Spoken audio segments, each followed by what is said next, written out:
반갑습니다. 우리 다 같이 찬송가 490장 함께 찬양합니다. 찬송가 490장입니다.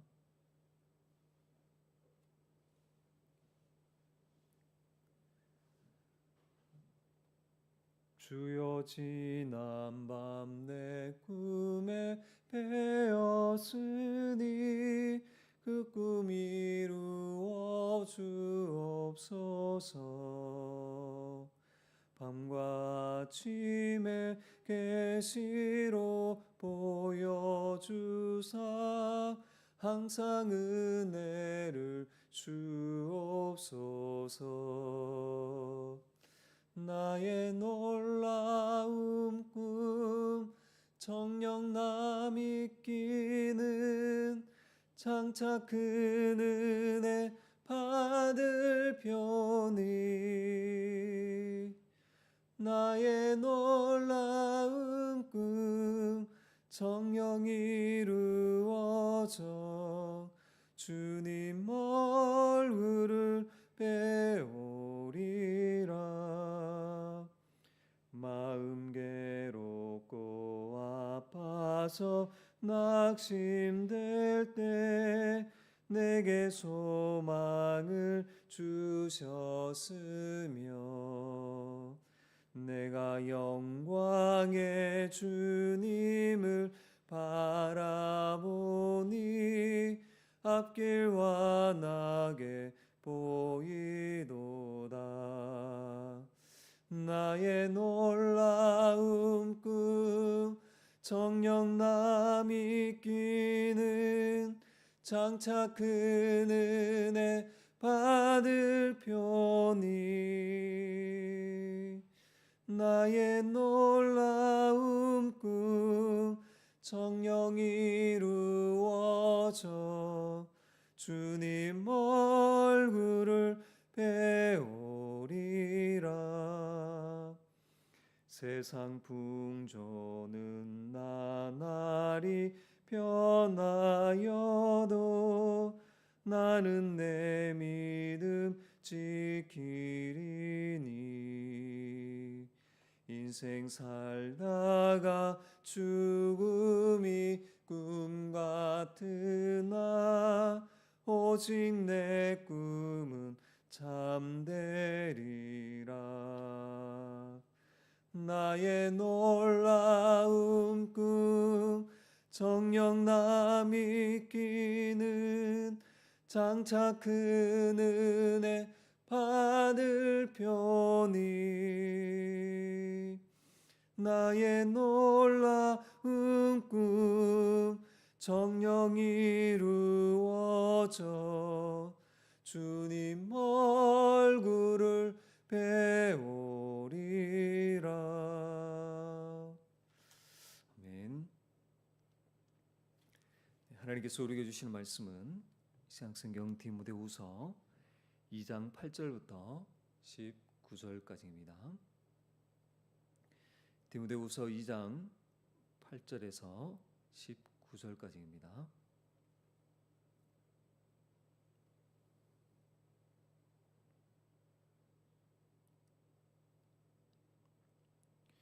우리 같이 한 목소리 읽겠습니다. 내가 전한 복음대로 다윗의 씨로 죽은 자 가운데서 다시 살아나신 예수 그리스도를 기억하라. 복음으로 말미암아 내가 죄인과 같이 매이는 데까지 고난을 받았으나 하나님의 말씀은 매이지 아니하니라. 그러므로 내가 택함을 받은 자들을 위하여 모든 것을 참음은 그들도 그리스도 예수 안에 있는 구원을 영원한 영광과 함께 받게 하려 함이라. 미쁘다 이 말이여, 우리가 주와 함께 죽었으면 또한 함께 살 것이요 참으면 또한 함께 왕노릇 할 것이요 우리가 주를 부인하면 주도 우리를 부인하실 것이라. 우리는 미쁨이 없을지라도 주는 항상 미쁘시니 자기를 부인하실 수 없으시리라. 너는 그들로 이 일을 기억하게 하여 말다툼을 하지 말라고 하나님 앞에서 엄히 명하라. 이는 유익이 하나도 없고 도리어 듣는 자들을 망하게 함이라. 너는 진리의 말씀을 옳게 분별하며 부끄러울 것이 없는 일꾼으로 인전된 자로 자신을 하나님 앞에 드리기를 힘쓰라. 망령되고 헛된 말을 버리라. 그들은 경건하지 아니하며 점점 나아가나니 그들의 말은 악성 종량이 퍼져나감과 같은데 그 중에 후메네오와 빌레도가 있느니라. 진리에 관하여는 그들이 그렇되었도다. 부활이 이미 지나갔다 하므로 어떤 사람들의 믿음을 무너뜨리느니라. 그러나 하나님의 경고한 터는 섰으니 인침이 있어 일렀으되 주께서 자기 백성을 아신다며 또 주의 이름을 부르는 자마다 불의에서 떠날지어다 하였느니라. 아멘. 네, 오늘도 말씀과 기도로 하루를 시작하게 하신 하나님께 감사와 영광을 올려드립니다. 네, 우리는 지난 주간에 디모데후서 2장 이 잠언부를 통해서 바울은 디모데에게 먼저는 그리스도 안에서 은혜 가운데 강해지고, 그리고 이 바울에게 들은 이 복음을 충성된 사람들에게 가르치라 이렇게 당부했습니다. 그렇게 할 때에 그들이 또 다른 사람을 가르칠 수 있다는 것이죠. 복음을 가르침으로 다른 사람에게 전수하는 이 사명을 위해 바울은 디모데에게 예수의 좋은 병사로서 함께 고난을 받을 것을 부탁했습니다. 그러면서 이 복음을 가르칠 때에 하나님의 지혜와 총명을 구함으로 그 일들을 감당할 것을 권면하는 것을 우리가 함께 살펴보았습니다. 우리는 계속해서 바울이 이 디모데에게 복음을 가르치는 일들 가운데서 이 고난을 당할 것이지만 오래 참으면서 정말 하나님이 이 기뻐하시는 그러한 일꾼으로 드리기를 힘쓰라는 것을 권면하는 것을 우리가 알 수 있습니다. 먼저 문단을 나누며 글의 흐름을 파악해 보겠습니다. 먼저 첫 번째 문단 8절에서 10절까지입니다. 바울은 디모데에게 다시 한번 이 복음이 무엇인지를 상기하며 고난받을 때 참으라 이렇게 권면하고 있습니다. 두 번째 문단은 11절에서 13절까지 고난 중에 그리스도와 함께 영광에 참여할 것을 소망하라 이렇게 말하고 있습니다. 그리고 마지막 세 번째 14절에서 19절까지는 이 거짓 가르침을 분별할 것을 권면하고 있습니다. 먼저 첫 번째 문단 8절에서 10절 말씀까지 내용들을 보면 바울은 먼저 이 디모데에게 복음을 다시 상기시킵니다. 이런 8절 말씀 보면 내가 전한 복음대로, 바울은 디모데에게 이미 복음을 전했습니다. 그렇죠? 그래서 디모데도 그 복음을 듣고 믿음으로 또 바울처럼 복음을 전하는 그런 말씀의 사역자가 되었는데 그 복음 다시 한번 좀 상기시키고 있는 것을 알 수 있습니다. 여러분, 바울이 디모데에게 전한 그 복음의 내용이 무엇입니까?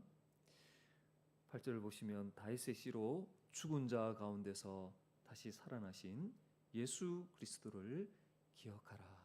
즉 다윗의 후손으로 오시고 십자가에 죽으시고 부활하신 예수 그리스도입니다.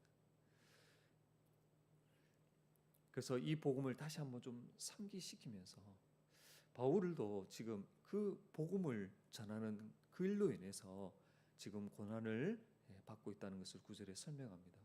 그래서 이 복음으로 인해 죄인처럼 감옥에 갇히는 그런 고난을 받았다는 것이죠.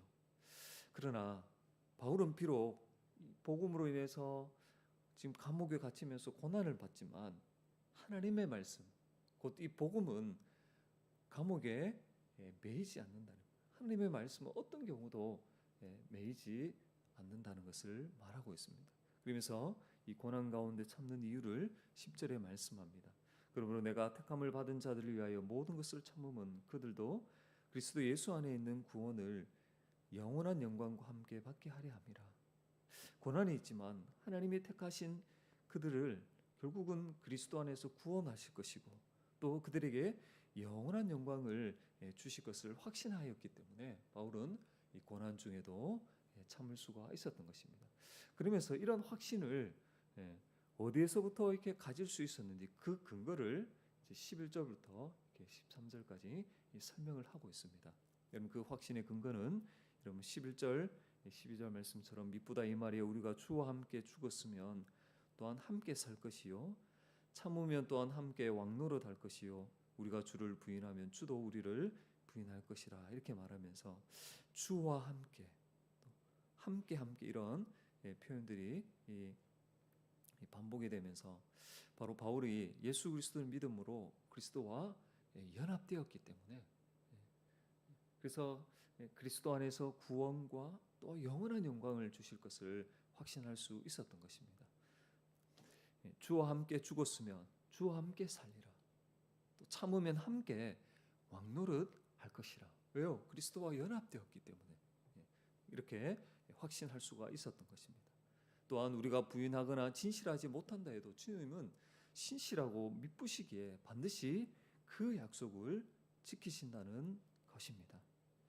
그리고 이어서 이제 마지막 문단에서 디모데에게 이 이단들에 대해서 이 복음이 아닌 다른 거짓 복음을 가르치는 이들에 대해서 어떤 태도를 가져야 되고 또 성도들에게 이렇게 가르치라 권면을 하고 있습니다. 14절 말씀에 보면 너는 그들로 이 일을 기억하게 하여 말다툼을 하지 말라고 하나님 앞에서 엄히 명하라는 것입니다.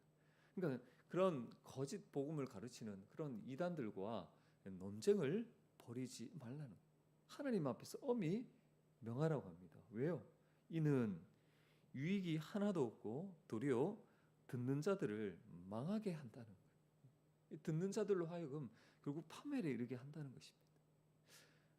그러면서 논쟁하지 말고 오히려 진리의 말씀을 옳게 분별하라 15절에 권면하고 있죠. 15절 말씀 보면 너는 진리의 말씀을 옳게 분별하며 부끄러울 것이 없는 일꾼으로 인정된 자로 자신을 하나님 앞에 드리기를 힘쓰라. 여러분 진리의 말씀을 옳게 분별하는 것은 무엇입니까? 이 말씀을 바르게 해석하고 가르치는 것이겠죠. 그렇게 할 때에 하나님 앞에서 부끄럽지 않는 그런 일꾼으로서 자신을 드리며 나갈 수 있게 되는 거예요. 여기에 힘을 쓰라는 것입니다. 그리고 망령되고 헛된 말을 피하라고 16절 말씀합니다. 망령되고 헛된 말을 버리라. 그들은 경건하지 아니하며 점점점 나아가니. 그렇죠, 여러분? 그들은 이 복음의 진리에 근거하지 않고 끊임없는 다툼만 불러일으킵니다. 그러니까 이 경건으로부터 하나님부터 점점 멀어지게 합니다. 그리고 악성 종양처럼 암처럼 자꾸 퍼져 나가게 한다는 거예요. 여러분 이 일 가운데 누가 있습니까? 17절 말씀 보니까 그 중에 후메네오와 빌레도가 바로 그런 자들이라는 거예요. 여러분 그들은 어떤 자들입니까? 18절 말씀을 보니까 진리에 관하여는 그들이 그릇되었도다. 그러니까 진리를 따르지 않는다는 것입니다. 그러면서 부활이 이미 지나갔다고 가르쳐서 결국 어떻게 합니까? 믿음이 이 약한 자들을 여러분 실족하게 만드는 그런 어리석음을 범하는 것이죠. 여러분, 바울은 이런 거짓 그런 가르침에도 불구하고 교회는 하나님께서 세우셨기에 흔들리지 않는다는 것을 여러분 17절에 말씀합니다. 그러나 하나님의 견고한 터는 섰으니 이렇게 말합니다. 그러면서 민수기와 이사야 말씀을 인용하면서 하나님은 누가 진리에 속한 사람인지를 아시고 그리고 자신이 하나님께 속했다고 믿는 자들은 어떻게 하냐면 불의에서 떠남으로 하나님의 사람을 입증한다는 것입니다. 여러분 우리는 이 아침에 문단을 나누면서 글의 흐름을 함께 살펴보았습니다. 오늘 본문에서 이 핵심 구절은 9절 말씀인 것을 알 수 있습니다. 복음으로 말미암아 내가 죄인과 같이 매이는 데까지 고난을 받았으나 하나님의 말씀은 매이지 아니하니라. 아멘. 여러분 바울은 복음으로 인해 죄인처럼 감옥에 갇히는 고난을 받았습니다. 그러나 그는 부끄러워하거나 회피하지 않았죠. 오히려 그것을 영광스럽게 생각했습니다. 비록 자신은 감옥에 갇혔지만 오히려 복음이 더 전파되는 그런 계기가 되었기 때문에 그런 거예요. 그래서 어떻게 해서든 이 복음이 전해져서 한 사람이라도 더 구원받을 수 있는 것을 바울은 그것을 기쁨으로 여겼던 것입니다.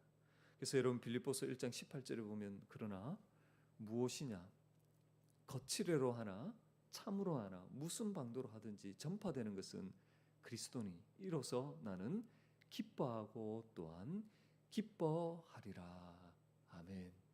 주 안에 사는 여러분, 복음을 우리가 전파하고 또 가르치는 그러한 삶을 살아갈 때, 또 복음으로 살아갈 때에 고난이 따릅니다.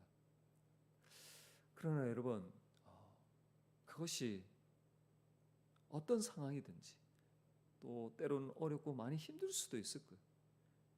그런다 할지라도 여러분, 그리스도의 복음이 여러분 전파된다면 여러분 이것은 참으로 복된 일이라 할 수 있을 것이죠. 여러분 죄인을 살리는 구원의 복음이 정말 어떻게 해서든 더 많은 사람들에게 전해줄 수만 있다면 이보다 영광스러운 일은 없는 것입니다. 그렇기에 여러분 이 복음을 가르치며 전파하는 삶 가운데 고난이 있을지라도 오래 참을 수가 있는 것입니다. 주 안에 사는 여러분, 간절히 소망하는 것은 우리의 모든 삶을 통해서 우리의 전생을 통해서 예수 그리스도의 이 복음, 그리스도의 그 향기가 더욱더 퍼져 나가는 그러한 은혜가 저와 여러분들 가운데 넘치시기를 주의 이름으로 간절히 부탁을 드리겠습니다. 기도하겠습니다.